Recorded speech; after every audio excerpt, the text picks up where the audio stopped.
বেশ অনেক দিন পর আজ মনে হলো ঘরটাকে আবার নতুন করে সাজাই। আর ঘর সাজাতে ইদানিং আমার কেমন যেন একটা অভ্যাস হয়ে গেছে। সব কাজের মধ্যে ঘর সাজানো কাজটাই বেশি ভালো লাগে। তো বেশ কিছুদিন আগে হচ্ছে এই বেডশিটটা কেনার ছিল। তো এটার হচ্ছে বালিশের কাভারগুলো বানানো ছিল না, তো আমি নিজেই বানাবো সেজন্য অমনি কাপড়টা নিয়ে এসেছিলাম এমনিতেই। তো বাসায় আনার পর হচ্ছে আমি এই যে বালিশের কাভারগুলো কিন্তু মেক করে নিয়েছি।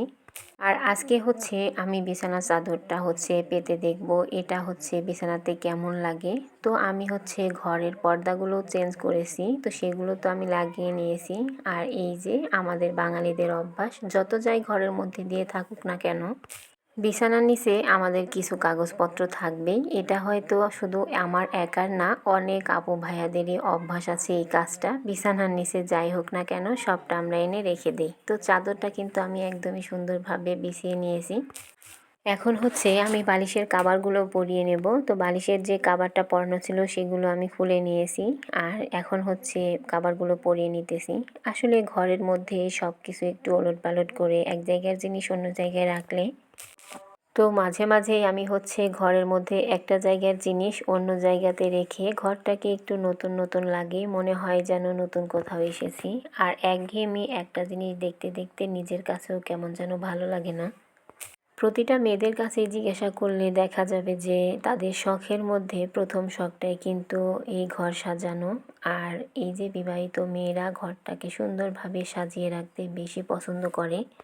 যারা গৃহিণী আছেন তাদের তো বেশিরভাগ সময় এই ঘরটাতেই থাকতে হয়, তো এই ঘরটাই তাদের কাছে সব কিছু। তো ঘরটা যদি সুন্দরভাবে সাজানো থাকে তাহলে মনের দিক দিয়েও শান্তি, আবার চোখেরও শান্তি। এই তো আমি হচ্ছে ঘরটাকে একটু গুছিয়ে নিতেছিলাম। আর মাঝে মাঝে ঘরটাকে এভাবে করে গুছিয়ে রাখতে কিন্তু বেশ ভালো লাগে। যেহেতু আমরা প্রতিদিনই কম বেশি ঘরটাকে গোছাই, কিন্তু মাঝে মাঝে নতুন নতুন লুক দিতেও কিন্তু বেশ ভালো লাগে। এই বেডশিটের কাভারের বালিশের কাভারের সাথে আমি হচ্ছে একটা কুশন কাভার বানাইতে চাইছিলাম, কিন্তু সময়ের অভাবে বানানো হয়নি। কিন্তু এই যে অলরেডি আমার হচ্ছে ঘরটা গোছানো একদম কমপ্লিট। আর এখন হচ্ছে আমার ঘরের ফাইনাল লুক। আর বেশ কয়েকদিন আগে কিন্তু এই পর্দাগুলো আনা হয়েছিল, তো সেগুলো তো আমি টানিয়েই ফেলেছি। আর এই কোরবালিশটা হচ্ছে কয়েকদিন ধরে আনা হয়েছে, আনার পরে দেখি যে চাদরের সঙ্গে ম্যাচিং হয়ে গেছে। পুরোটা না হলেও কিছুটা কিন্তু হয়েছে, একদমই বোঝা যাচ্ছিল না। তারপর কিন্তু ঘরটার দিকে তাকিয়ে আমার বেশ অনেক ভালো লাগতেছিল। প্রতিটা মানুষই সুন্দরের পূজারী, আর সুন্দর জিনিস সব মানুষেরই ভালো লাগে। আর চোখের ভালো লাগা সেটা তো অন্যরকম একটা জিনিস, সেটা যদি হয় নিজের ঘরের শান্তির একটা জায়গা তাহলে তো কোনো কথাই নেই। এই তো আমি আমার বেডরুমটা গুছিয়ে নিলাম। আর আমার ঘর গোছানোটা কেমন হয়েছে আপুরা ভাইয়ারা অবশ্যই কিন্তু কমেন্ট করে বলবেন। ভালো লাগলে কিন্তু ছোট্ট একটা লাইক দিতে ভুলবেন না। আর যারা যারা আমার চ্যানেলে নতুন প্লিজ কিন্তু একটা সাবস্ক্রাইব করে যাবেন। ঘরটাকে তো মন মতো সাজিয়ে গুছিয়ে নিলাম। তারপর আমাদের যে মেন কাজ সেটা করতে চলে আসলাম রান্নাঘরে। তো দুপুরের জন্য রান্না করব। এখানে হচ্ছে আমি কয়েক পিস মাছ হচ্ছে ধুয়ে নিয়েছিলাম। আজকে একদমই মাছ রান্না করব না। তো ভাবলাম আজকে হচ্ছে মাছটাকে মুচমুচে করে ভাজবো। ভাজা মাছ আবার স্বচ্ছবাবুর ভীষণ পছন্দ করে খেতে। তো এখানে হচ্ছে আমি মাছটাকে ভেজে নিতেছিলাম। তেলটা অনেকটা পরিমাণ গরম করে নিয়েছি, তারপর হচ্ছে মাছটাকে ভাজতেছি। একটা সময়ে যখন প্রথম প্রথম আমি মাছ ভাজতে যেতাম প্রায় আমার মাছগুলো ভেঙে যেত। আসলে মানুষ যে কোনো কাজ করতে করতেই কিন্তু শিখে যায়। আর এখন আমার মাছগুলো একদমই ভাঙে না, খুবই আস্তে আস্তেভাবে আমি ভেজে নিতে পারি।